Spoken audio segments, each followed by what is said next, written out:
¿Qué tal? ¿Cómo están amigos y amigas de esta comunidad? Como siempre un gusto, como siempre un placer que nos acompañen. El tema de los gastos al interior de la cuarta transformación, de los viajes, de las vacaciones, sin duda alguna continúan generando opinión, continúan generando distintos puntos de vista, los mismos que ustedes nos han hecho patente en diferentes oportunidades. Se publicó en El País una columna de verdad muy, muy recomendable, yo se la recomiendo bastante, por la profundidad con la cual analiza uno de los puntos claves en toda esta discusión, que va más allá del tema material, sino del tema de la esencia de lo que es el obradorismo, de lo que es la 4T. Y es autoría de mi querida y admiradísima Vanessa Romero, una de las mejores analistas sin duda alguna de la actualidad, y con quien tengo el enorme honor de platicar esta tarde. Querida Vanessa, ¿cómo estás? Querido Jesús, feliz de verte y aprovecho para darte pues mis felicitaciones por esa crecida del canal tremendamente merecidas. Muchas gracias, querida amiga. Muchas, muchas, muchas gracias.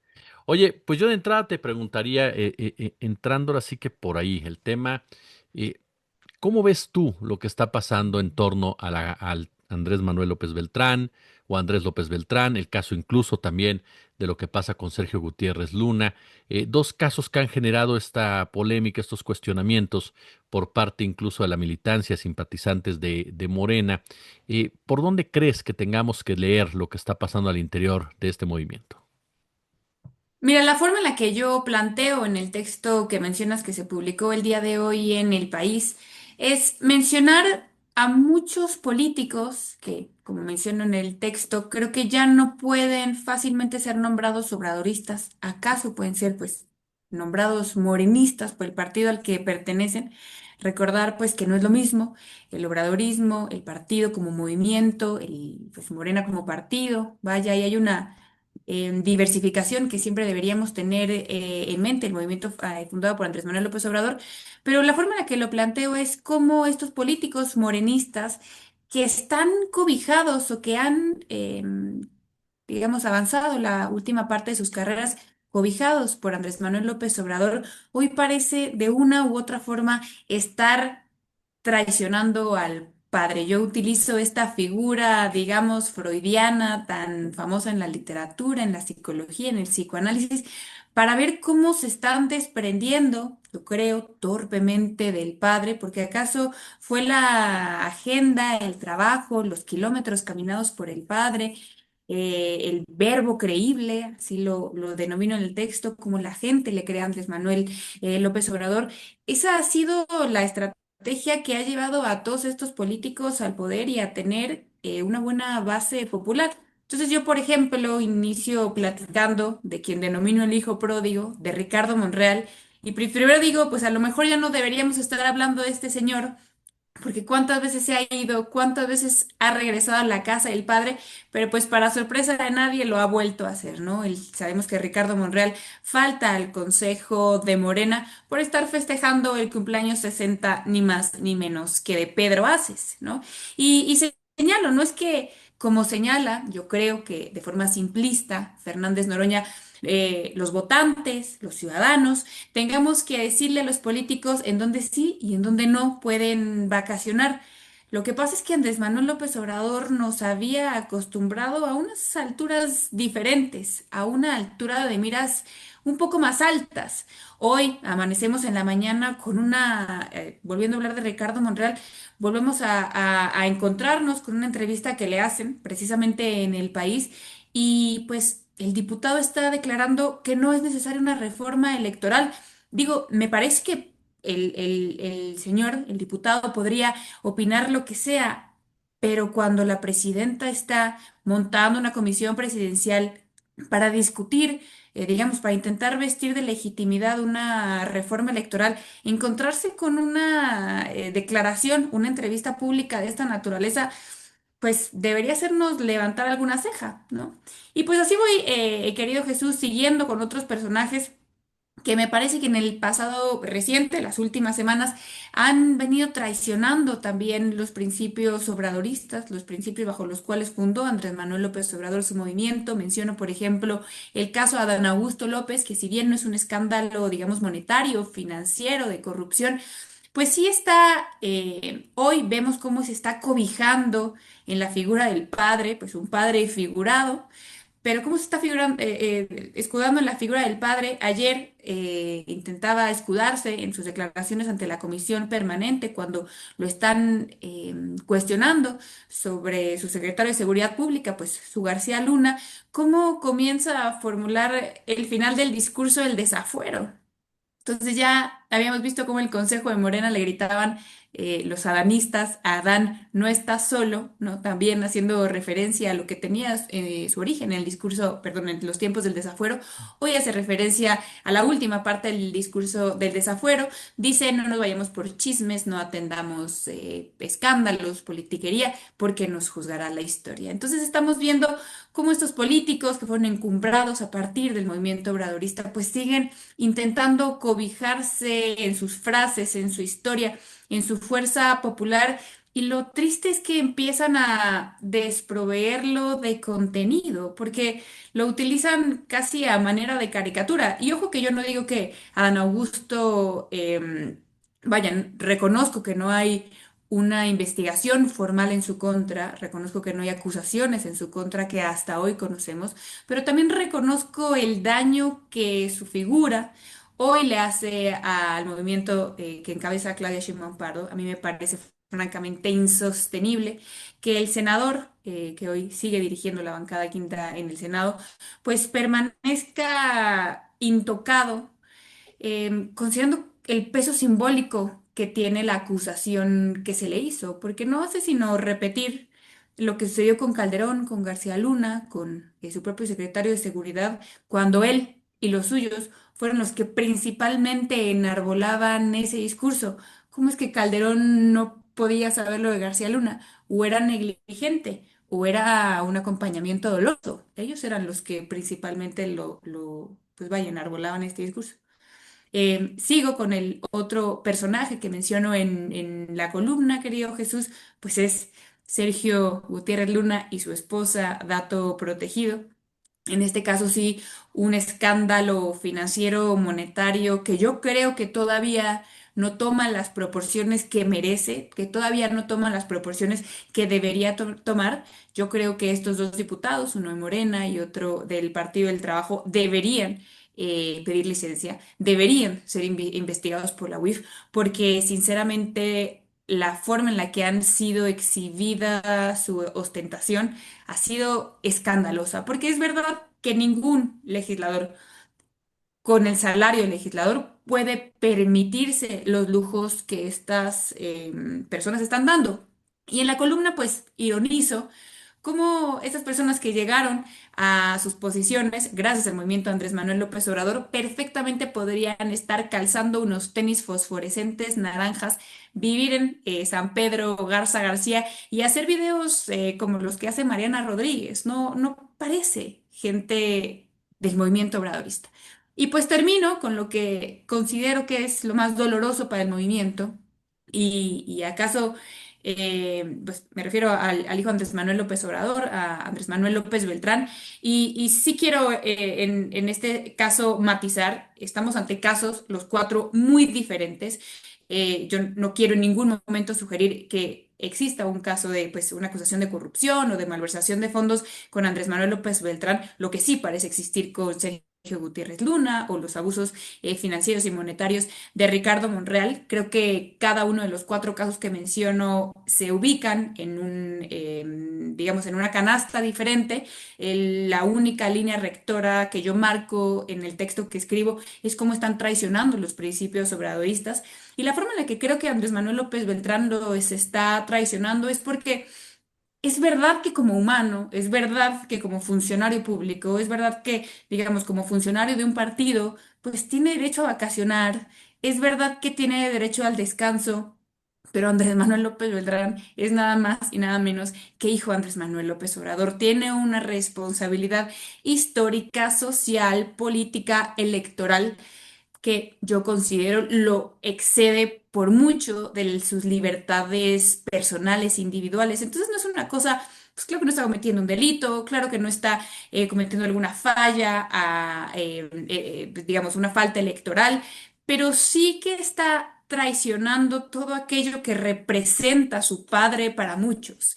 ¿Cómo puede ser que Andrés Manuel López Beltrán redacte una carta en la que manifieste las condiciones extenuantes de trabajo a las que se ha pues presentado, se le ha presentado en los últimos meses, cuando su padre pues es acaso el único mexicano que ha recorrido todos los municipios de este país en más de una ocasión? Entonces, pareciera ahí que existe una disparidad que es genuinamente chocante y no creo que no puede ser representada sino como una traición al padre, una traición pues, los principios del movimiento fundado por él mismo. Y pues concluyo con una frase que me parece que lo pinta muy bien y es, pues si quieres que te dejen de decir Andy, comienza a portarte como Andrés.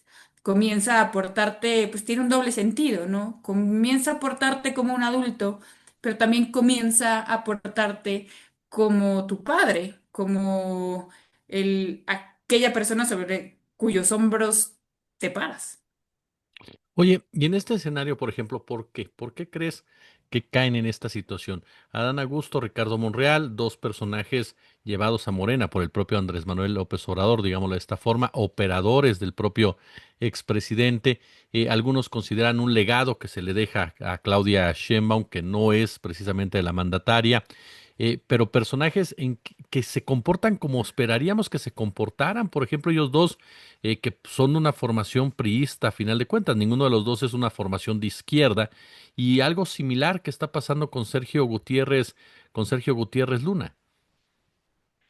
Así es, yo entiendo las razones por las cuales Andrés Manuel López Obrador tuvo que operar con este tipo de personajes, que además reconozco como extraordinarios operadores políticos, porque lo son, le han sacado reformas imposibles a la presidenta de la República. Vaya, reconozco la necesidad de operadores de esta naturaleza, pero es verdad que no teníamos pistas, no teníamos indicios, no teníamos premisas para concluir que eran sujetos similares a Obrador.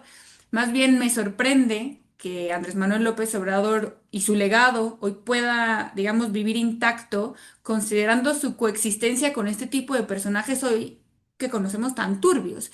Y pues acaso de Ricardo Monreal lo venimos sabiendo desde hace tiempo, ¿no? Incluso en el texto yo resalto la forma en la que el expresidente se refería a Ricardo Monreal y decía cómo es que él representa toda la hipocresía, la politiquería del conservadurismo y pues no ha cambiado mucho, ¿no? La forma en la que vimos que hace política intentando ganar a como dé lugar la alcaldía Cuauhtémoc para su hija.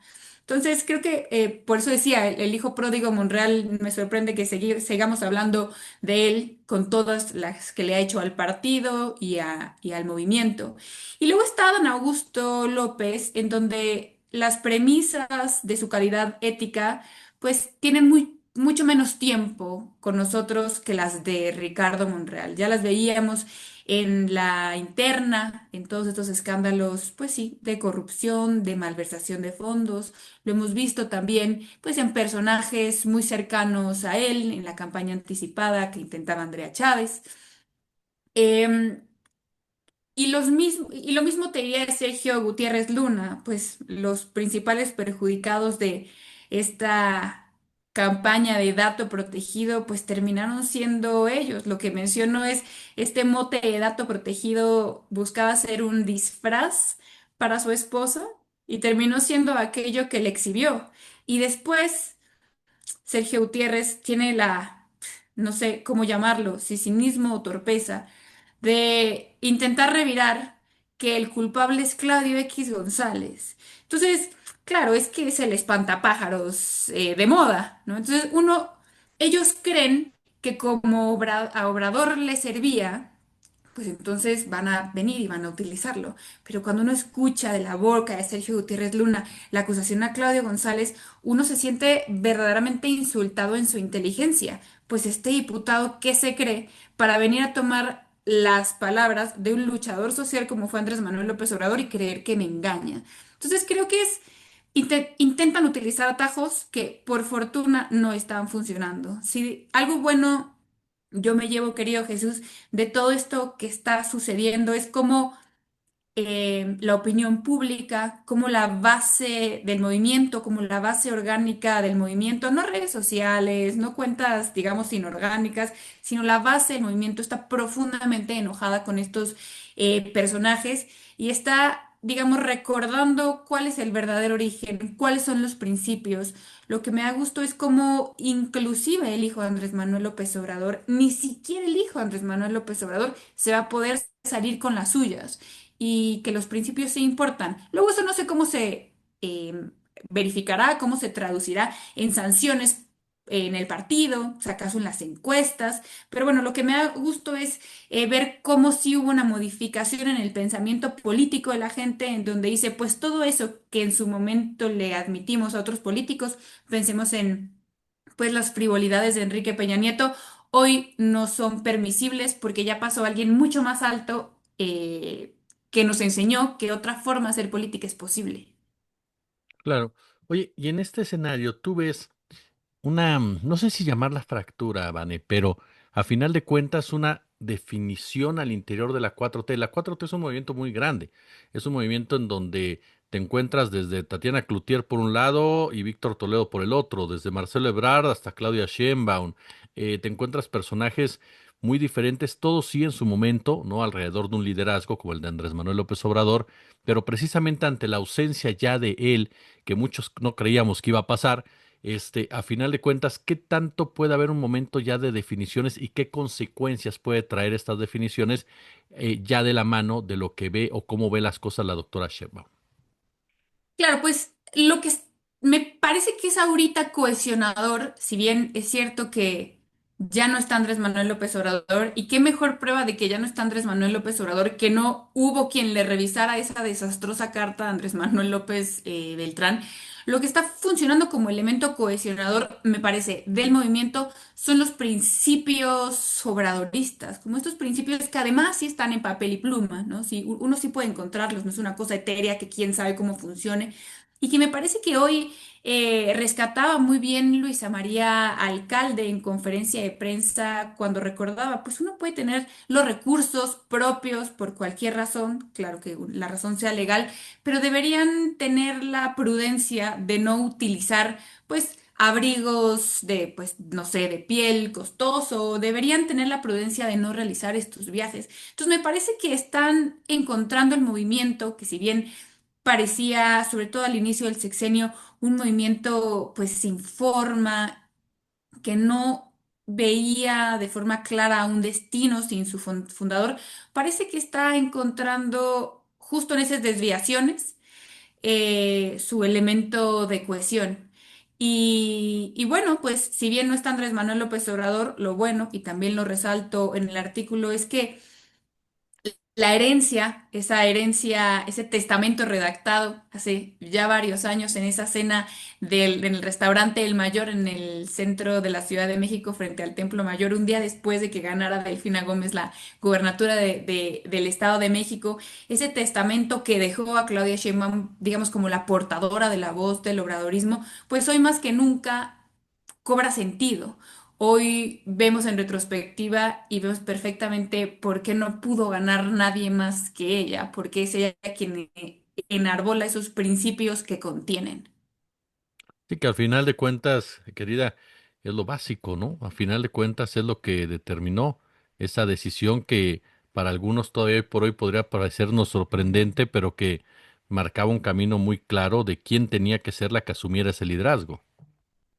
Claro, porque eso es lo único valioso que tiene Morena. Esos principios que lo hacen ser eso y no otra cosa. Porque sin esos principios, Morena es cualquier otro partido. Mi querida y admirada Vanessa Romero, lo digo fuerte y quedito, de las voces necesarias, referentes y mejor preparadas que hay para escuchar y leer en la actualidad. Yo te agradezco como siempre que nos permitas aprender de ti y que nos permitas platicar contigo aquí en la comunidad, oye. Muchas gracias. Un abrazo para todos los que nos ven.